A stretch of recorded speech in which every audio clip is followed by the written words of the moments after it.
Это Ян из Герман. Он уже 3 года преподает немецкий в Чебоксарах. Сейчас вся столица знает его родной язык. 1, 2, 3. Hände hoch. Das ist fantastisch. Но все меньше людей говорят по-чувашски. У него есть новая миссия. Let's speak чуваш. Салам, салами. Апаче тутла пулдер.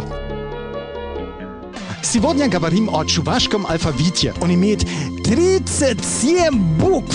На чувашском языке свойственна звуковая гармония.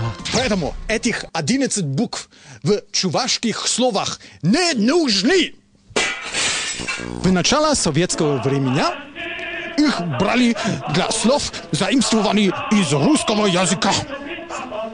На первый взгляд чувашский алфавит выглядит как русский. Но есть 4 дополнительных буквы, в том числе ш, как в слове щук. Щук. Щук.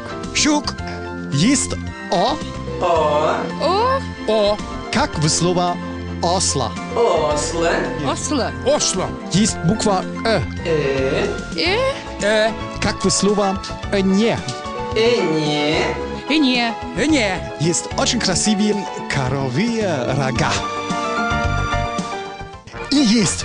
Я всегда знал, что немцы и чуваши братья. Есть немецкий буква И все вместе. Эбе Ян, Берлин Ран, Сивопулр Хапаян.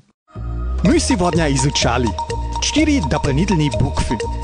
Ш, О, Ü.